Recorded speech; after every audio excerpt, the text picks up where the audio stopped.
Hai, sebentar ya guys. Oke, selamat sore teman-teman. Sebentar, belibet. Di hidup saya belibet. Oke. Wah, Mbak Diana.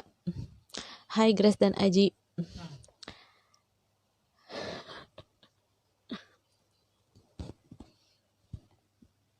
Oke, teman-teman, kita tunggu dulu ya, mungkin biar agak ramean dikit.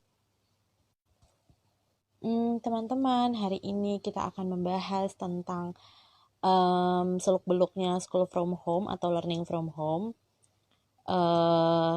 Hari ini mungkin akan berbeda dari hari-hari yang lainnya karena kita akan bersama dengan psikolog klinis anak. Yeay, mungkin dari kemarin kita barengan sama psikolog klinis dewasa terus. Jadi hari ini kita akan bahas tentang parenting. Masuknya ke segmennya parents grooming karena kita masih dalam rangka mau grow with fame. Hari ini bakal ngobrolin tentang strategi-strategi yang efektif untuk bisa menghadapi situasi SFH ataupun juga LFH ini ya, karena kan pasti ini lagi happening banget nih, mami-mami masih terus berhadapan dengan LFH ataupun SFH ini ya. Jadi tentu masih butuh banyak masukan, mungkin juga masih banyak mesti explore cara-cara yang baru lagi ya untuk bisa mensiasati situasi ini. Nah, hari ini kita akan bersama dengan Lamtiur Gresita Manalu, psikolog klinis anak yang sebelumnya dia juga praktek di FEM gitu ya, cuma sekarang sudah mendukung pekerjaan suami sudah ada di luar Indonesia. Jadi hari ini senang banget nih karena Grace akan berbagi sama kita ya di Instagram Live ini. Oke, sebentar saya akan invite Grace ke sini. Kita tunggu. Hai Grace. Halo Nana, apa kabar? Baik dong. Lo gimana? Tuhan, sehat. Baik juga di sini. Gimana PSBB di Jakarta? Ya, begitulah. Gara-gara McD tutup nggak jadi PSBB lagi, Bu. Malah berbondong-bondong ya foto-foto di situ ya. Iya. Aduh, lo kayak kurusan ya, Grace? Wah, ngomongin ini. Enggak, ini efek kamera, sungguh. Gitu. Kita bisa tahu pakai efek di sini. Oh iya, baru tahu nih gue nih. Oke. Gimana caranya sih? Oke. Ada di bawah. Hai Miss Tesi, apa kabar? Itu ada guru tempat aku kerja dulu di sekolah, ada Miss Tesi. Dia adalah guru untuk kelas berapa, kelas 5 dan kelas 6. Halo Elma, ada teman gereja aku dari di KL. Tanteku pada join juga. Oh iya, Rame nih bagus. tanteku kan. Gak apa-apa, bagus. Join semuanya, join keluarga Grace, join semua. Oke, hari ini Grace kita seperti yang udah diumumkan ya melalui Instastory kita dan dari feed kita bakal ngobrol ini tentang fenomena yang lagi dialami sama ibu-ibu nih beberapa waktu belakangan ini ya. Seiring dengan pandemik ini terjadi, SFH dan LFH juga akhirnya harus dijalanin juga nih sama anak-anak. Dan akhirnya mama papa mungkin juga di rumah ikutan stres juga ya karena ngurusin memfasilitasi anak-anak juga gitu. Nah, hari ini mau tahu nih Grace, mungkin ada tips-tips ataupun mungkin hal-hal atau informasi-informasi penting yang perlu diketahui sama orang tua ya Grace terkait dengan SFH ataupun LFH ini. Silakan Grace. Oke, terima kasih Nana. Sebenarnya dengan adanya SFH, mungkin beberapa pertanyaan, SFH itu apa? School from home atau kita sebutnya juga learning from home ya. Ini kan harus dikatakan juga baru ya buat anak-anak kita yang biasanya belajarnya di sekolah gitu kan. Masuk jam 8, pulang jam 3 gitu. Atau bahkan lanjut lagi dengan les. Namun sekarang proses belajarnya sudah berbeda, nggak lagi ke sekolah tapi di rumah gitu. Ditambah lagi mama papanya juga work from home gitu ya. Jadi yang banyak gitu yang di bagian di rumah nih yang menggunakan spot untuk belajar dan bekerja gitu. Namun Pada dasarnya kalau aku pribadi sih melihat bahwa school atau learning from home ini yang perlu dipahami adalah bukan berarti anak-anak kita libur atau belajar di sela-sela liburan gitu. Karena beberapa kan somehow anak-anak kita merasa bahwa kita kan di rumah nih, situasi atau settingannya di rumah gitu. Pastinya ketika dia berada di rumah itu tempat zona nyamannya mereka, tempat mereka bermain, tempat mereka tidur juga. Jadinya mood yang dia bangun adalah situasi ketika di rumah gitu. Beda dengan ketika mereka di sekolah kan. Nah, yang pasti ketika learn from home atau school from home ini mau tidak mau yang perlu dipahami oleh orang tua dan anak adalah mereka itu belajar, sama belajar hanya bedanya via online atau di rumah gitu. Bukan lagi liburan gitu. Nah, dengan memahami bahwa learning atau school from home itu bukan liburan, bahkan sekolah, berarti hal yang perlu dipahami berikutnya adalah kegiatan harus sama gitu ketika dia di sekolah. Artinya gini, ketika ke sekolah dia bangun katakanlah jam 6 pagi gitu ya, siap-siap berangkat sekolah setengah 7, nyampe sekolah jam 7, setengah 8 sudah mulai masuk sekolah atau mulai belajar gitu ya. Nah, ketika di rumah karena dia tahu ya rumah ini pakai laptop ini gitu kan ya, gurunya nggak ada gitu, bangunnya lebih siang gitu. Nah, mungkin di rumah enaknya tidak sepagi bangunnya kalau misalnya ke sekolah karena harus ke sekolah mengarungi kemacetan gitu. Tapi kalau di rumah kan ya udah bangun pagi siap-siap udah standby di depan laptop. Nah, dengan ada yang memahami bahwa learning from home itu memang tetap situasinya belajar, kegiatan anak hampir sama dengan dibangun adalah kegiatan anak hampir sama dengan ketika mereka ke sekolah. Bangun pagi iya. Kemudian mereka bersiap-siap mandi gitu. Bahkan ada beberapa yang dulu kemarin aku lihat-lihat Instagram guru-guru tempat aku ngajar kemarin, anak muridnya atau gurunya pakai seragam juga. Artinya gimana? Dia membangun situasi ketika belajar di kelas juga gitu. Pakai seragam lucu juga sih kan. Kemudian ya dia berpakaian rapi, kemudian sarapan jangan lupa karena akan belajar. Ya, dia akan belajar sarapan dan kemudian mulai proses belajarnya seperti itu. Dan ada beberapa mungkin untuk kelas yang lebih besar gitu ya, proses belajarnya hampir sama ketika dia di sekolah dari jam 8 sampai jam 3 atau jam 7 sampai jam 2 katakanlah kayak gitu. Nah, mau nggak mau dia harus ikut tuh serangkaian kegiatan belajar itu gitu. Dan di tengah-tengah tuh mungkin akan ada break time segala macam ya is fine, tapi kegiatan itu akan harus dia ikuti sepanjang hari itu gitu. Nah, kemudian poin kedua juga nah buat orang tua nih salah satu tipsnya juga, tips pertamanya ketika anak udah siap gitu kan, udah mandi, udah sarapan, udah pastikan dia sudah siap, cek koneksi internet. Kalau koneksi internetnya kacau ya gimana, belajarnya akan susah sekali gitu kan, jadi delay lah atau apa gitu kan. Nah mau nggak mau karena kita belajar menggunakan entah Zoom atau menggunakan Google Meet, mau tidak mau ya koneksi internet sangat diperlukan gitu. Seperti itu. Dan ketiga, tentukan tempat belajarnya. Kadang-kadang karena belajar di rumah nih gitu kan, ya udah anak-anak aja taruh laptop di tempat tidur gitu. Nah masalahnya kalau misalnya membiasakan anak kita gitu belajar di tempat tidur, mood yang dia bawa itu adalah mood tidur, karena kita tahu tempat tidur adalah untuk tidur gitu, bukan untuk belajar. Betul. Jadi kalau misalnya belajar, kalau di sekolah kan belajar tetap dia menggunakan meja dan kursi gitu ya. Untuk anak-anak SD biasanya itu aku sangat menyarankan untuk tetap belajar menggunakan kursi dan meja. Jadi posisi belajar mereka tuh benar-benar diperhatikan juga, tidak sambil tidur-tiduran. Duduk di lantai pun juga aku tidak menyarankan, karena posisi tersebut membuat mereka tidak nyaman ya, sakit posisi punggungnya, kemudian juga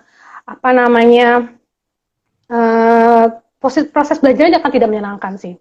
Jadi tetap menggunakan kursi, bisa dilakukan di meja makan atau di ruang tamu gitu. Yang pasti posisi duduk ketika mereka belajar itu juga diperhatikan gitu.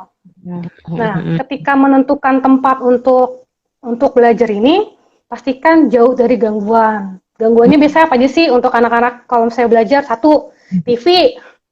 Mungkin nggak, ya TV kan. Kemudian mungkin oke lah TV dimatiin gitu ya. Tapi kedua gadget. Kalau di sekolah kan biasanya gadget anak-anak nggak boleh bawa gadget ke sekolah kan. Atau mungkin boleh bawa tapi gadgetnya disimpan oleh guru gitu. Nah, meskipun di rumah tetap tuh kesepakatan itu harus ada gitu.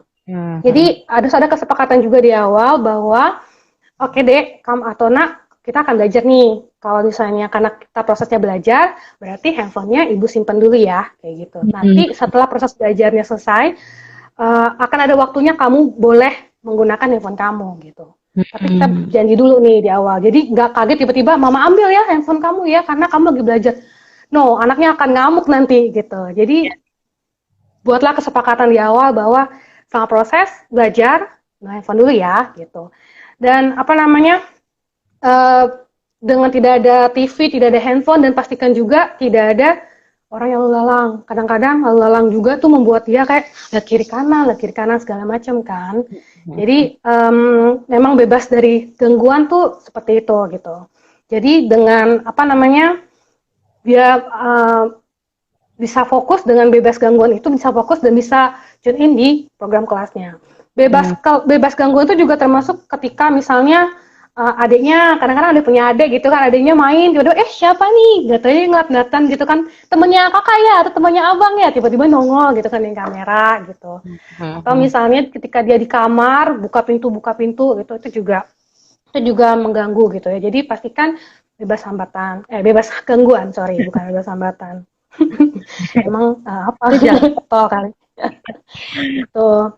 Terus apa oke. Jadi kan tadi kan pertama mesti dipahami dulu nih bahwa school from home itu memang apa namanya bukan liburan ya, benar-benar memang harus sekolah. Kedua apa namanya pastikan cek internetnya oke supaya proses belajarnya lancar. Ketiga, tentukan tempat belajarnya itu juga diperlukan supaya bebas gangguan. Gitu. Nah, yang kemudian buat parents tips yang keduanya perlu tahu nih jadwal belajar anak kita apa aja gitu. Dalam seminggu tuh pasti aku yakin guru dan orang tua pasti saling kontek-kontekan ya. Ada komunikasi antara guru dan pihak sekolah dengan orang tua apa namanya anak-anak belajar apa atau mungkin perlengkapan apa yang diperlukan kayak gitu. Nah, dengan mengetahui jadwal harian anak tuh kita bisa tahu di jam segini dia akan belajar ini. Mungkin peralatannya yang dibutuhkan apa gitu. Jadi bisa disiapkan terlebih dahulu. Kemudian apa namanya pelajaran apa dan jam berapa durasinya kita bisa tahu karena nanti berkenaan dengan misalkan anak kita di tengah-tengah belajar ada break time-nya gitu kan, nggak mungkin kan dia belajar full sampai siang nggak ada break time kan. Nah, ketika kita tahu dia break time, jadi kita nggak kaget tiba-tiba anak kita keluar, loh kok kamu nggak belajar, misalnya gitu. Kita tahu bahwa the break time saatnya makan siang juga, atau mungkin the saatnya mereka untuk entahlah mungkin bergerak dulu atau apa gitu, tergantung dari jadwalnya tersebut gitu. Dan yang pasti kalau yang penting juga adalah memantau anak kita selama belajar. Biasanya nih untuk anak yang TK itu mau tidak mau kita dampingi selama proses belajar gitu. Jadi ketika lagi learning online itu kita dampingi, ketika ngerjain PR-nya juga kita dampingi seperti itu. Tapi kalau misalnya untuk anak yang katakan udah upper class kayak kelas 6 atau SMP, mungkin kita sudah bisa mulai berani untuk lepas secara mandiri. Namun tetap harus ada pantauan juga, artinya kita harus ngecek nih, karena kadang-kadang anak-anak kita kan pinter-pinter ya, pinter-pinter artian ketika misalnya dia lagi kelihatannya lagi belajar online menggunakan laptop, ternyata dia lagi buka yang lain, atau ternyata kamera dimatiin gitu kan, sampai nggak muncul mukanya, gurunya pada nanya ini kemana nih muka anak-anaknya gitu kan.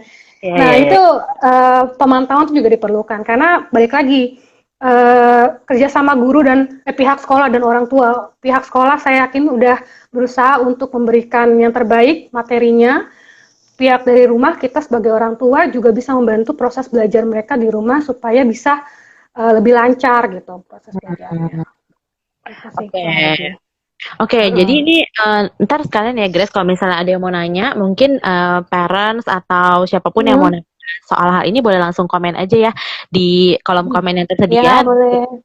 ya, dan akan bahas sama Grace ya. Oke, Iya, jadi tadi emang yang paling penting itu sebenarnya adalah memahami dulu bahwa si SFH atau LFH ini memang bukan belajar di rumah atau belajar di sela-sela libur, sorry, bukan belajar pas, bukan liburan ya, dan bukan belajar di sela-sela libur betul, gitu ya. Kan dari betul. awal aja apa masih disuruh stay at home gitu-gitu kan masih banyak yang merasa ini liburan ya. Jadi ada yang ngajak Betul, satu, iya. ada orang tua Iya, ajak anak-anak berekreasi ya gitu. Jadi betul. penting sekali untuk memahami bahwa si LFA ini memang akhirnya belajar yang dipindahkan ke rumah gitu ya. Dan akhirnya Hmm. mesti dikasih sedemikian rupa karena anak juga mudah terdistrak kayak gitu ya. Kalau misalnya ada yang menarik perhatiannya dia mudah teralih gitu perhatiannya juga ya. Betul. Oke, Apalagi untuk dan anak-anak yang kelas bawah ya, maksudnya kelas bawah tuh artinya yang kelas 1 sampai kelas mas kelas 4 kecil gitu ya. kan. Nah, kelas kecil mereka tuh Hmm. gampang banget terdistraksi, udah fokusnya rentangnya tidak sepanjang kakak-kakak yang kakak kelasnya yang lebih dewasa dengan mereka, mereka juga mau terdistraksi. That's why carilah tempat belajar yang juga bebas dari gangguan seperti itu. Oke. Nah, kalau misalnya nih Grace, misalnya nih kayak di apartemen atau di rumah yang mungkin Hmm. nggak segitu gedenya ya Grace ya. Maksudnya nggak Hmm. ada lahan yang terlalu luas gitu. Itu Hmm. bisa juga nggak sih di apa ya diatur kayak gini kan kadang-kadang susah juga ya gitu karena berdempetan satu dengan lain. Iya, mamanya kerja, mamanya WFH gitu kan, papanya WFH Mhm. juga gitu. Nggak taunya Mhm. anaknya misalnya kadang-kadang anaknya 3 gitu, Mhm. tiga-tiganya harus learning from home gitu. Waduh, itu Mhm. mesti bagi tugas banget gitu kan. Nah, Mhm. memang mau tidak mau kita mesti apa ya, pintar-pintar mencari atau membagi lingkungan rumah kita ke dalam beberapa tempat yang memudahkan untuk si papa bisa kerja, mama bisa Mhm. kerja, kakak bisa kerja, adik juga bisa kerja gitu. Mhm. Biasanya sih apa namanya kalau kemarin lihat Instagram live fame yang bersama dengan Bu Emil gitu ya, Bu Emil bisa menceritakan bahwa kita ya mungkin satu ada yang di meja makan, satu ada yang bisa di kamar, di satu ada di tempat ruang tamu katakanlah gitu. Cuman kalau Mhm. misalnya nih kalau kita tahu bahwa anak kita memang sebaiknya belajar di yang menggunakan meja dan kursi gitu kan.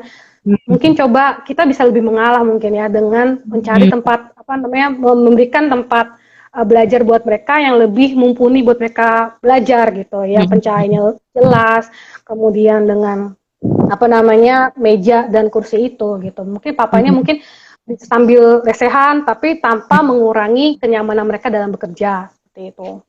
Oke, nah ini ada pertanyaan nih Grace, Kak, SFA udah pasti beda Mm-mm. dengan di sekolah. Di sekolah dia dipaksa Mm-mm. mandiri, di rumah kan nggak kayak di sekolah. Betul. Pasti mama kasih nilai yang bagus untuk Mm-mm. si anak dengan membantu jawab pertanyaan. Mm-mm. Heeh. Terus khawatir nanti di sekolah si anak jadi nggak mandiri. Gimana dong? Sorry, boleh diulang lagi pertanyaannya gimana? Jadi karena di sekolah itu biasanya mandiri, kalau di rumah kan Mm-mm. nggak kayak di sekolah nih. Jadi mamanya Mm. tuh pasti kasih nilai bagus buat anaknya dalam dengan membantu jawab pertanyaan gitu kan ya. Nah mamanya khawatir Ah. nih kalau balik ke sekolah jadi nggak mandiri Mm. lagi nih anaknya gitu. Oh Gimana? gitu, oke. Ya, ya pasti guru dengan mamah ngajar ngajar anak akan beda ya. Kalau Iya. guru kan dia mereka punya standar tersendiri untuk mengajar anak-anak gitu bahwa akan ada bantuan, namun sejauh mana bantuan itu diberikan gitu. Nah, mungkin kalau misalnya mama kita, mama coba mulai berpikir kembali gitu kan, atau mungkin mulai flashback ke belakang kemarin-kemarin, bantuan yang aku berikan ke anak aku seberapa banyak gitu. Hmm. Terkadang ada orang tua yang menginginkan bahwa ada anaknya dapat tugas, mengharapkan tugasnya itu apa namanya dapat nilai yang baik atau hasilnya oke banget gitu dengan ya dibantuin aja gitu. Nah, namun dengan keinginan orang tua yang bisa mencapai hasil PR yang bagus itu mau tidak mau dia jadi secara tidak sadar memberikan bantuan kepada anak itu. Hmm. Jangan lupa anak kita juga memang di sekolah mereka diberikan ruang untuk mengerjakan secara mandiri dan mau tidak mau mama-mama atau papa di rumah berikanlah ruang buat mereka untuk bisa bekerja secara mandiri juga. Boleh Hmm. memantau, artinya gini, mamanya boleh duduk di samping gitu kan, memerhatikan, cek gitu kan. Nah, ketika anaknya katakanlah nih ngerjainnya salah gitu kan, dibiarin dulu aja nggak apa-apa. Namun ketika dia sudah selesai, bisa minta anak kita bilang coba dicek lagi ada yang miss atau enggak gitu kan, cek satu-satu gitu tanpa harus memberitahu yang ini salah nih dek gitu, yang ini kayak bukan ini jawabannya gitu. Kalau misalnya dengan memberikan bantuan langsung, jadi anak merasa bahwa oh ini salah, jadi dia tidak ngecek kembali atau apa gitu. Begitu juga dengan misalnya, biasanya yang terjadi tuh ketika untuk anak-anak SD ya, atau enggak anak TK gitu kan, jadinya bikin prakarya, dibantuin tempel, jadi bagus banget gitu kan. Nah, biarkan aja dia melakukan sendiri. Terkadang gatalnya adalah, aduh lama banget, atau aduh hasilnya berantakan banget nih, gimana dong gitu kan. Nah, yang perlu dipahami adalah biarkan mereka menikmati proses pelaksanaannya gitu, membiarkan mereka melakukan itu sendiri dan mereka rasakan sendiri pengerjakan tugas itu. Kalau misalnya dari terbiasa dari rumah memberikan bantuan, udah pasti ketika di sekolah dia akan berbeda gitu. Dia akan lebih bergantung pada guru ketika berhadapan dengan masalah yang atau soal-soal yang challenging gitu. Jadi sama seperti ketika guru di sekolah, tetap berikan mereka ruang untuk mengerjakan secara mandiri, meskipun tetap pantauan, dan ketika mereka sudah selesai, minta mereka untuk ngecek kembali gitu. Ngecek kembali itu berarti mereka yang memastikan untuk tidak ada yang salah atau tidak ada yang miss gitu ya, bukan berarti kita yang ajarin ini hasilnya berapa, salah ini harusnya segini. Jadi pelan-lahan kita bisa kurangi bantuan tersebut. Oke, semoga menjawab ya tadi ya. Iya, semoga ya. Oke, kemudian ada lagi nih. Halo Grace, salam dari UL ya. Mau nanya, kita di sini sudah hari ke-57 lockdown. Anak-anak tidak saya yang WFH aja agak struggle untuk stay waras. Apa saran Grace anak juga bisa stay waras? Nah, Grace, jadi gimana anak-anak biar saya yang WFH aja agak struggle untuk stay waras. Apa saran Grace supaya anak-anak juga bisa stay waras? Halo, ini dengan siapa ya? Aduh, aku nggak tahu namanya siapa itu. Iya, kalau misalnya kalau aku pribadi nanti gini. Misalnya gini, selama di lockdown tuh nggak cuma anak-anak yang stres ya, bahkan juga nggak cuma orang tua atau kita yang stres gitu. Semua yang ada di lingkungan rumah tuh stres karena ya kita nggak bisa keluar, ketemu lagi dia lagi aku kayak kemarin tuh topik Instagram live kemarin gitu kan, dia lagi gitu. Nah, yang pasti pertama bagaimana membantu anak untuk stay waras, kita sendiri sebagai orang tua harus stay waras dulu gitu. Kenapa? Karena kalau misalnya kita ngajarin anak kita untuk stay waras, kitanya tanda kutip ya tidak sehat, bagaimana gitu. Kita sendiri harus mencari cara untuk bisa sehat secara mental. Kita tanda kutip juga harus bisa stay waras secara pribadi. Carilah me time. Misalnya cari sesuatu yang membuat mood kita baik. Kan pasti banyak hal ya yang bisa kita lakukan yang berbeda ketika kita pergi ke kantor gitu kan.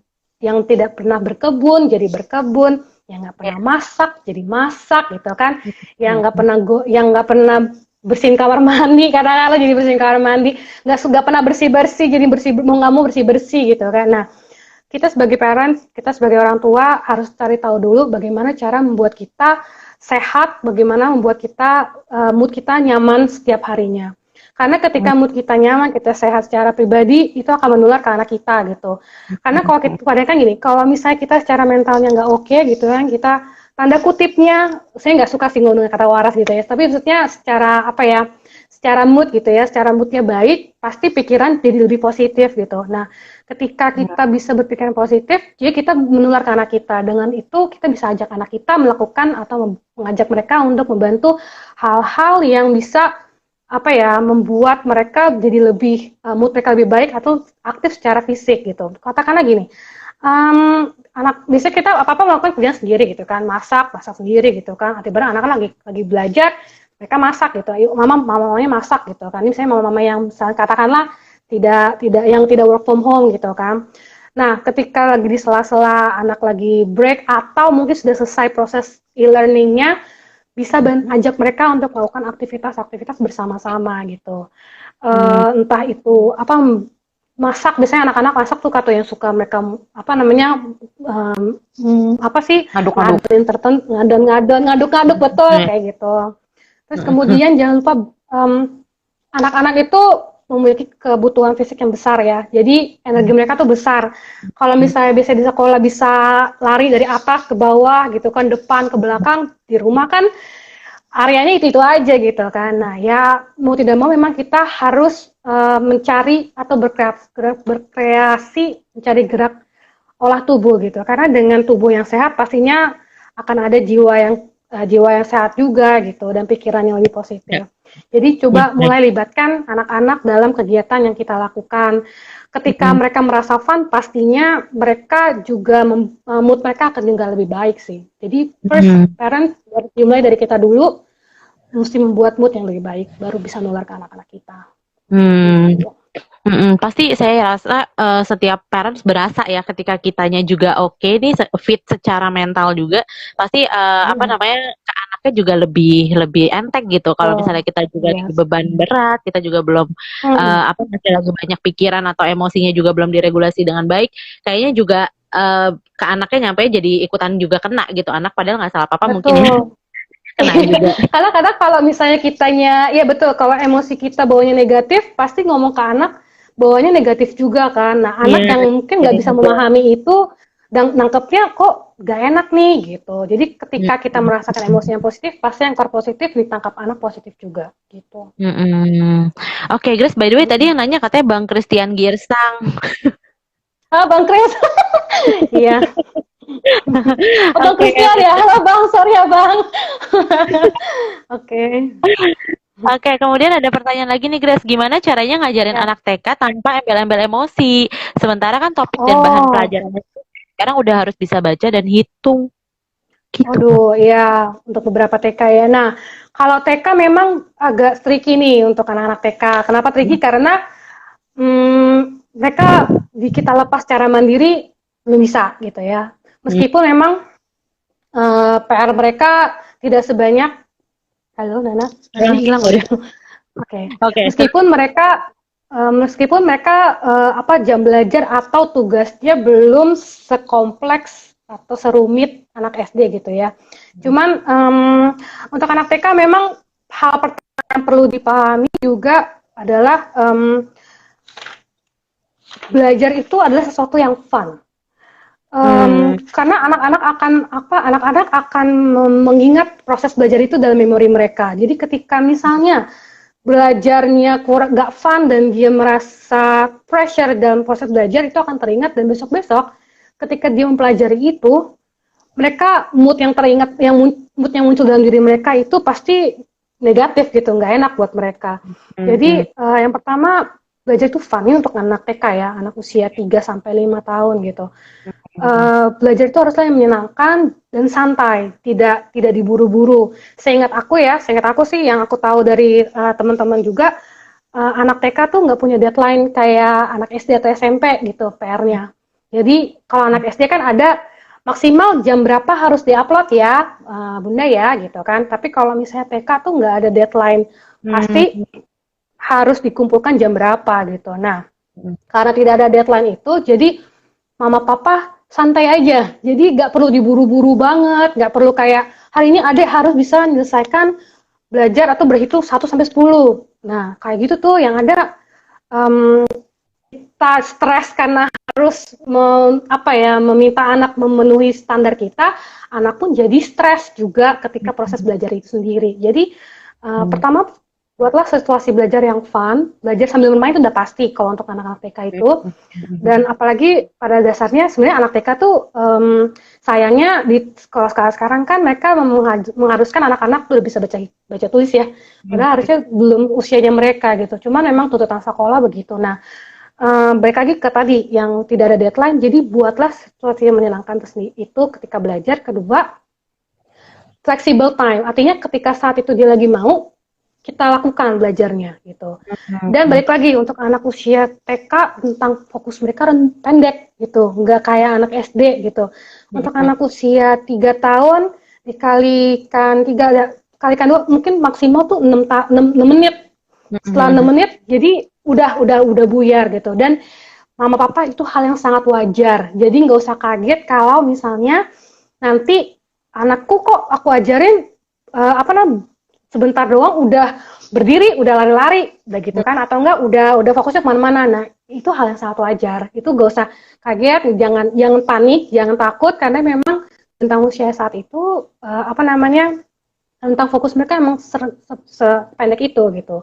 Nanti mungkin beriring dengan berjalannya usia dia akan rentang fokus itu akan bertambah. Nah, ketika misalnya dia moodnya lagi oke untuk belajar, boleh kita lakukan itu. Balik lagi buat suasana belajar yang fun, menyenangkan, gunakan sesuatu yang berwarna, benda yang bisa dipegang gitu, yang bisa dia sentuh, yang bisa dia lihat, karena anak-anak kan cenderungannya kan harus menyentuh dan secara visual juga kan. Jadi kalau misalnya cuma tulis, bagi dia kurang menarik gitu. Jadi kita bisa menggunakan biasanya balok-balok atau menggunakan huruf-huruf yang udah bentuk balok-balok itu bisa kita gunakan kayak gitu. Atau kita gunting-gunting kertas warna-warni, bikin A B C D 1 2 3 kayak gitu. Dan apa namanya, ketika dia pengen ngerjainnya di mana, saya gini, kadang-kadang gini, kalau misalnya kita kan didikannya udah tua ya, artinya belajar itu harus hadap-hadapan, harus duduk gitu kan, untuk anak SD, untuk anak TK nih ya, pokoknya mama bilang ini gitu. Nah, untuk anak TK tuh nggak bisa kayak gitu. Jadi kalau misalnya dia mau sambil jongkok, ya silakan gitu. Kalau dia mau sambil bergerak nyanyi, silakan. Memang se-fun itu untuk belajar anak SD gitu. Jadi perlahan-lahan, lagi moodnya lagi oke, ya nggak apa-apa kita masukin. Tapi kalau dia lagi nggak mau, nggak apa-apa. Kita bangun moodnya mungkin dengan bernyanyi, sambil gerak-gerak olah tubuh segala macam. Mood itu pasti akan muncul lagi gitu. Dan balik lagi, mama papanya tenang, gak usah panik, karena memang usia segitu anak TK emang seperti itu gitu. Oke. Jadi kuncinya mama papanya tenang dulu, tenang aja karena Yes. itu memang masih dalam tahap perkembangan dia gitu ya. Kayak Iya, betul. konsentrasi sebentar gitu ya. Kadang-kadang kan ada yang udah takut ya karena kok bentar banget Iya. udah main-main lagi gitu. Oke. Nah, kemudian ada lagi nih Grace, TK anakku jadwalnya sudah libur. Gimana tipsnya support saat masuk SD skillnya tetap baik? Oke. Kalau anak TK, nah, anak-anak rentang usia 3 sampai 5 di bawah usia 7 tahun, 8 tahun gitu ya, itu mereka harus, pada dasarnya anak tuh harus terus-terusan diberi stimulus gitu. Tapi tergantung tentang usia dia berapa gitu, stimulusnya apa aja. Nah, untuk anak-anak TK sebenarnya nggak cuma belajar ABC 1 2 3 itu disebut belajar. Apapun yang mereka lakukan dalam kehidupan mereka sehari-hari itu bisa mereka jadikan proses belajar. Untuk anak TK nih, misalnya udah selesai, misalnya tidak ada tugas dari guru, kita bisa melakukan permainan apapun gitu, permainan yang menggunakan entah itu kertas, entah itu menggunakan air gitu. Ada banyak macam-macam permainan yang bisa dilakukan untuk anak-anak TK gitu.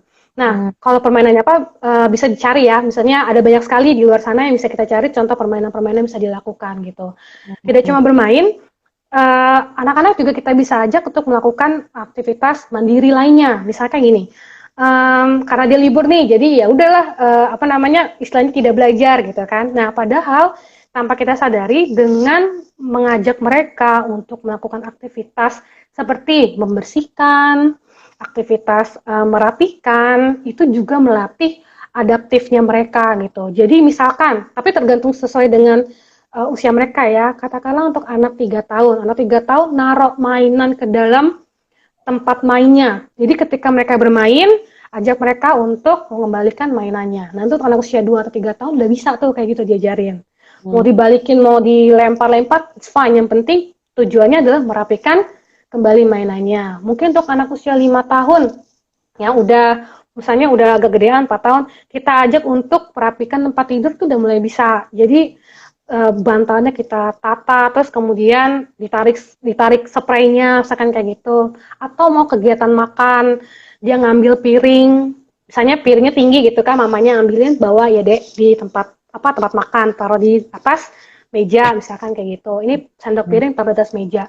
Hal-hal kecil seperti itu mungkin terlihat kayak sederhana sekali ya, namun percayalah itu bisa sangat melatih adaptif anak ketika nanti dia masuk ke sekolah, nggak lagi bergantung pada kita, nggak lagi bergantung pada guru. Sama seperti ketika dia bangun pagi, dia mandi, ayo kita mandi, coba adek mama lihat masakan dulu sebentar ya, Ade bisa nggak mandi sendiri sebentar, tapi harus untuk anak usia yang udah agak gede tuh, untuk katakanlah usia 5 tahun, 2 tahun, 3 tahun, tetap harus kita mandiin lah ya, gitu. Nah, kita cek lagi, terus kemudian ambil baju, kira-kira Ade mau pakai baju apa, coba ambil baju di lemari.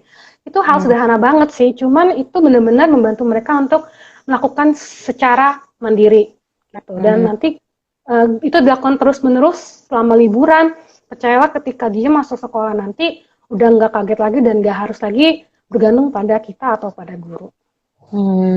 Jadi melibatkan mereka juga ya dalam kegiatan kita sehari-hari gitu ya. Mungkin itu juga bisa Betul. jadi variasi juga ya buat anak-anak yang ya tadi ya yang misalnya udah bosan gitu ya ngapa-ngapain, bisa mamanya ajak juga buat beraktivitas bersama gitu ya. Betul, iya. Nah, Grace kan kalau misalnya kayak gitu kan parents-nya kan mesti bener-bener apa ya, prepare banget. Misal apalagi buat anak-anak yang lebih kecil ya, kayak misalnya ada aktivitas-aktivitas yang harus dibuat sama orang tuanya, dipantau juga sama orang tuanya. Nah, kalau misalnya orang tuanya juga WFH, Grace, maksudnya di rumah juga harus Oh, kerja juga. Terus tapi betul. anaknya masih kecil nih yang kelas kecil tadi ya, yang bener-bener masih butuh perhatian atau pantauan orang tua lebih banyak gitu. Nah, tipsnya gimana tuh, Grace, untuk yang seperti itu? Oke, kalau misalnya, nah orang tua yang work from home atau enggak dua-duanya nih ya, saya orang tua yang bekerja dua-duanya. Nah, kalau misalnya nih, mungkin pertama bisa bagi tugas dulu antara ayah dan ibunya. Misalkan gini, kalau misalnya load kerjanya, katakanlah kita bisa diskusi dulu nih, papa dan mamanya diskusi, load kerjanya lagi butuh banyak banget yang mana. Misalnya papanya katakanlah lagi ada meeting, harus deadline-nya pagi ini. Mungkin apakah memungkinkan buat mama pertama mendampingi anak untuk bermain terlebih dahulu. Nanti ketika udah agak siang, papa ya udah agak longgaran dikit, papa yang handle. Kalau misalnya memang ternyata udah lagi deadline, coba memanfaatkan resource juga yang lainnya. Katakanlah dia punya kakak gitu kan. Kalau kakaknya lagi sekolah gitu kan, mungkin ada misalnya asisten rumah tangga atau bagaimanapun.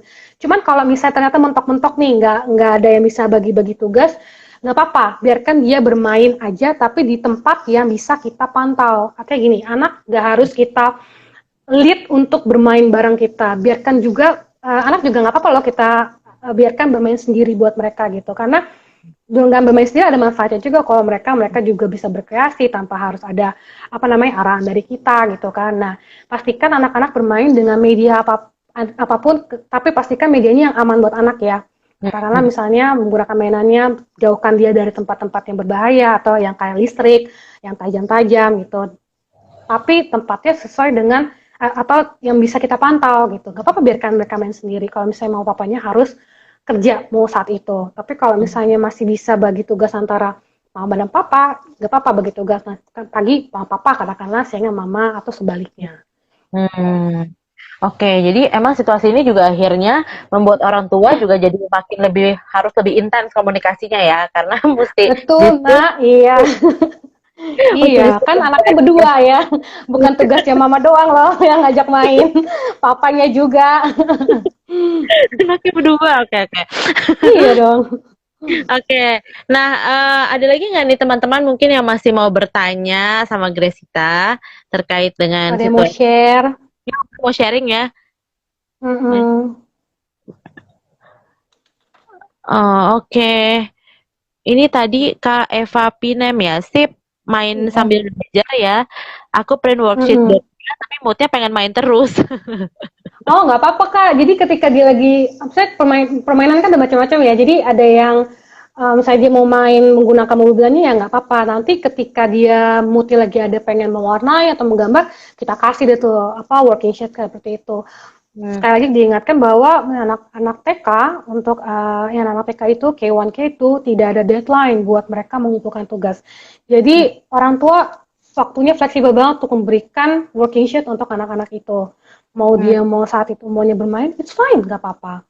Nanti kalau misalnya dia lagi pengen apa, nggak apa-apa ikutin aja gitu. Yang penting tidak memaksa atau mengharuskan mereka ini harus selesai ya dek. No, sangat tidak disarankan. Aku tidak menyarankan itu kayak gitu. Jadi kalau buat anak yang kelas kecil ini memang kita yang tadi ya Grace yang jadi poin penting Grace tadi emang kita mesti fleksibel ya. Jangan terlalu maksain harus selesai gitu ya. Jadi memang lihat dia pas lagi mau baru kita coba Betul. lakukan gitu ya. Soalnya anak Oke. TK kan moodnya itu ya gampang banget berubah-berubah ya. Jadi ya itu emang usia mereka gitu. Jadi harus kita pahami juga ya itu wajar banget kok. Oke. Ini juga tadi ada yang DM pertanyaannya mirip-mirip kayak gini, apakah perlu dipaksakan anak untuk melakukan tugas-tugasnya nih? Mungkin anaknya masih TK juga nih, kayaknya masih ya kelas kecil. Jadi semoga menjawab juga Mm-mm. nih buat tadi siapa yang Mm-mm. DM kita juga ya. Oke. Mm-mm. Mm-mm. Nah, mungkin dari Grace ada lagi Grace yang mau ditambahkan Grace? Ntar ya, nyontek catatan dulu. Oke, nggak apa-apa. um, Apa ya, palingan ini sih, kalau untuk apa namanya, biasanya agak tricky tuh untuk anak remaja gitu ya. Oh ya. Anak remaja, saya anak kelas yang kelas 6 SD sampai ke atas sampai SMP gitu. Kalau yang SMA mungkin sudah berani kita lepas, parentsnya udah berani lepas untuk secara mandiri. Cuman untuk SMP somehow mau tidak mau perlu ada pantauan juga. Pemantauannya berbeda dengan anak yang sudah ya masih SD ya. Kalau SD beberapa anak ya memang harus ada orang tua di samping gitu. Kalau yang SMP mungkin mereka tidak nyaman kalau misalnya kita parents ada di samping mereka gitu kayak Ya. apaan sih mama gitu kan. Kalau udah gede masa belajar dia temenin gitu. Cuma memang harus dipastikan karena apa namanya balik lagi menggunakan laptop itu apalagi anak-anak kan sekarang udah sangat pintar ya menggunakan gadget ya menggunakan laptop gitu ketika mereka berhadapan dengan laptop pasti mereka ada keinginan sekali untuk membuka yang lain selain dari Zoom meeting itu gitu. Nah, terkadang kita perlu memantau itu untuk ngecek gitu, apakah memang betul dilihat. Kalau misalnya dia belajar di kamar, apabila memungkinkan, kamarnya dibuka aja pintu kamarnya, jadi mamanya bisa ngecek gitu. Tapi nggak perlu Mhm. sering-seringan gitu kan. Kalau sering-sering juga, dia apa namanya ganggu gitu kan. At least benar-benar yang dilakukan itu adalah dia nge-zoom gitu. Sama Mhm. ketika kalau misalnya SMP atau SD kan mereka punya deadline nih, udah punya deadline pengerjaan tugas. Katakanlah jam segini sudah harus kumpul ya. Nah, kita parents jangan lupa dorong anak kita untuk mengerjakan tugas sesuai deadline-nya gitu. Ketika sudah Mhm. kita kan tahu nih tugasnya apa, deadline-nya kapan gitu. Untuk kayak SMP biasanya kita ngecek aja, ini tugasnya udah selesai atau belum, kayak gitu. Gambar Mhm. mana gitu. Eh, apa namanya kesulitannya apa? Tanyakan aja, bercakap-cakap dengan anak kita nggak apa-apa gitu. Ditanyakan kesulitannya di mana. Kira-kira apa yang bisa kamu lakukan tuh untuk Mhm. ngatasin yang itu gitu. Sama Mhm. yang SD juga dicek gitu. Jadi pantauan tetap terus ada, tapi untuk yang SMP ya baik lagi berbeda pantauannya dibandingkan anak SD. Mhm. Oke, SMP soalnya udah mulai ini ya, udah mulai lebih gede lagi, udah makin pintar-pintar lagi. Dan itu mungkin sekalian ngejawab juga tadi ya yang Mas Adit 2003 ya, yang nanya gimana menjaga anak saya yang belajar di rumah pakai komputer karena terkadang malah buka YouTube ya. Tadi Grace udah singgung juga ya. Dan mungkin kayak tadi yang Grace bilang di awal ya, kesepakatan juga ya sama anaknya ya. Kayak gimana supaya dia juga tahu apa yang udah disepakati bareng-bareng ya mesti dijalanin juga gitu ya. Betul, iya kesepakatan itu penting sih. Mhm. Oke, ada lagi mungkin yang mau nanya? Kita masih ada Atau beberapa menit sharing. atau sharing mungkin ya. Kita lagi masih ada beberapa menit sih. Oh, nggak berasa Kalau ya? Iya nggak berasa. kalau gue Kalau sih Nana kayak sendiri gimana? Hmm. kalau gue kan anaknya masih bayi ya, nggak deh Iya, setahun. setahun ya masih bayi lah. Iya masih bayi. Jadinya eh Hmm. ribet juga sih sebenarnya. Karena kan emang Nah, dulunya work from home juga kan. Tapi memang itu betul. sih tadi kan ya apalagi anak setahun itu kan masih sangat-sangat udah bisa jalan, udah warawiri. Jadi masih Hmm. terus harus kita pantau dan bener-bener kita harus gerak kan nungguin atau ngecek dia tuh naik kemana karena udah bisa naik tangga kemana-mana bisa Betul. makan tadi aja dia baru ketelan stiker bu tadi jadi kayak Kok bisa? iya dia Langsung masuk gitu ya, ya. Dia lagi kebutuhannya itu tuh ya, masukin ke oral ya.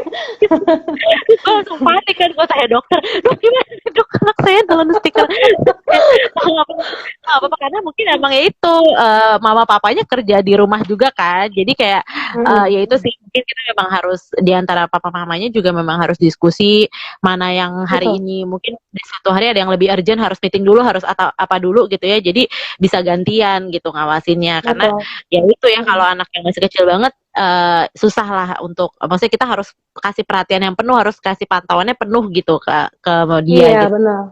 anak usia 1 sampai 3 tahun ya, mau nggak mau kita pantau, nggak tahu tiba-tiba udah naik teralis, udah naik Iya, tangga, udah naik meja. Serem ya.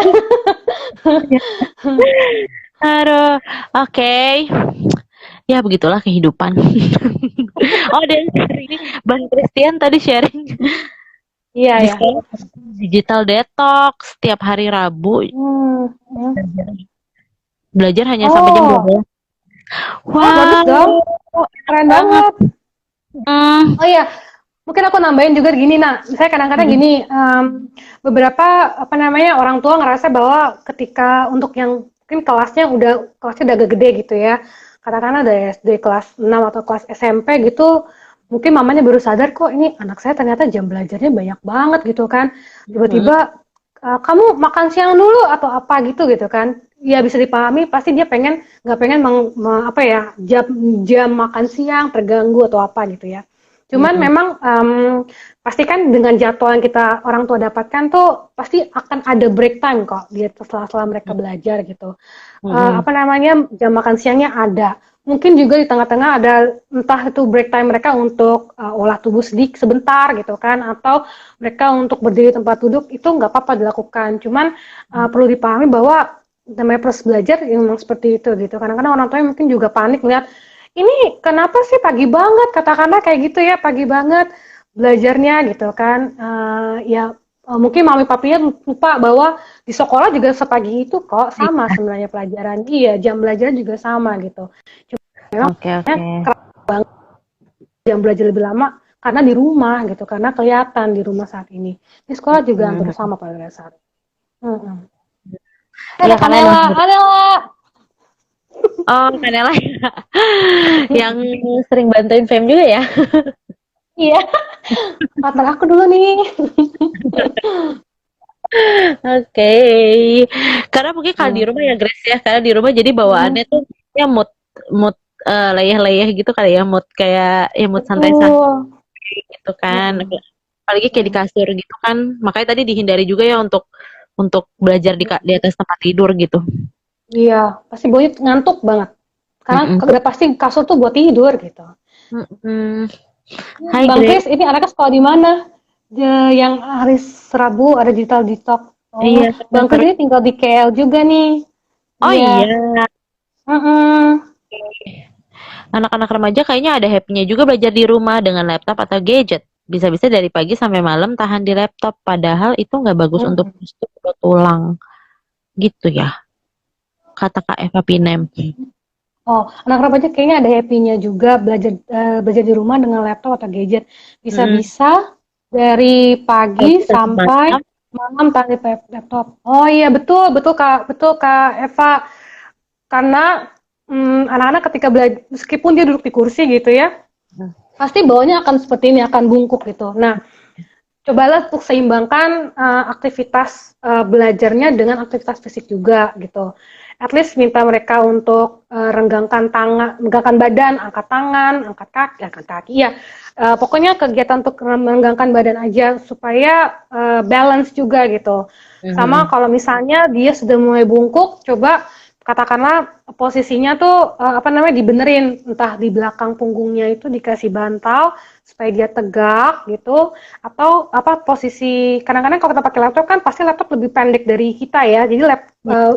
apa sih posisi kepala akan ke bawah gitu. Nah mungkin bisa di tipsnya tuh bisa triknya tuh bisa diganjel pakai buku jadi posisinya tuh rata dengan posisi mata gitu. Jadi apa Mhm. namanya meskipun dia apa namanya mau tidak mau harus entah mengerjakan PR yang menggunakan laptop, jadi posisi badannya, posturnya tuh kita benerin juga gitu. Sama mau tidak mau Kak Eva coba ditarik untuk melakukan perenggangan badan. Harus balance soalnya. Karena dan biasanya mata tuh bahaya kan kalau misalnya kita terpapar terus dengan apa kita menatap layar komputer terus lama-lama. Biarkan Mhm. dia untuk apa namanya coba ajak dia untuk menatap titik yang jauh gitu ya selama 20 menit gitu. Nanti Mhm. setelah dia matanya udah mulai enak, boleh dia lanjut lagi lihat laptop gitu. Oh, jadi kayak kita ngeliat yang jauh dulu 20 menit terus balik lagi gitu ya? Iya, itu yang aku pernah baca sih artikelnya karena malah sekarang tuh dengan kita work from home ya, jadinya apa namanya masalah di tubuh kita seperti tangan kita capek gitu megang laptop, megang mouse gitu. Itu kan ngetik-ngetik yang prosedurnya salah, lehernya sakit, terus matanya kita mulai nggak enak gitu kan, letih karena menatap laptop terus. Nah, itu tuh posisi-posisi seperti tadi. Kalau misalnya mata sih yang aku baca ketika kita dalam gak lama berapa jam gitu kita harus menatap ke titik yang jauh selama berapa menit, 20 menit paling paling paling cepat ya. Hmm. Oke, jadi ternyata karena mungkin pas di rumah juga segala posisi ya, maksudnya kan nggak kayak di kantor atau di sekolah yang benar-benar duduknya rapih gitu kali ya, maksudnya dengan meja dan Iya. jadinya Mm-mm. banyak banyak memungkinkan ada penyakit-penyakit lain gitu ya. Sakit. Iya betul. Kalau di sekolah kan kadang-kadang ya dia harus maju ke depan kumpulin kumpulin ini ya, kumpulin buku dia gerak gitu kan. Iya, Ada temennya dia gerak gitu. Nah kalau di rumah sama nggak ada temennya ya dengan di laptop mungkin jadi lebih nyaman. Apalagi anak yang suka banget menggunakan laptop gitu kan. Ya buat dia ini nyaman-nyaman aja. Cuman mereka tidak sadar bahwa postur mereka jadi kurang baik gitu. iya benar. Oke, ada lagi pertanyaan? Kayaknya udah nggak ada yang tanya ya. Oh di 10B International School, wow, keren Nah, juga. Siapa tahu jadi rekomendasi sekolah ya. sekalian ya. Yes, sekalian betul. Oke, nah by the way untuk teman-teman yang di Indonesia, Grace tidak di Indonesia guys, jadi sedih ya. Iya, Dan sekarang udah iya bisa nih di kita lintas KL. kita lintas negara ya. Iya. Jadi tapi kalau misalnya ada yang mau konsul sama Grace, mungkin bisa ya Grace. Boleh banget. Bisa apa namanya ke saat ini aku aktif di Instagram bisa DM aku langsung untuk pertanyaan macam-macam untuk bertanya-tanya monggo banget. Kalau yang di KL langsung WhatsApp aja ya.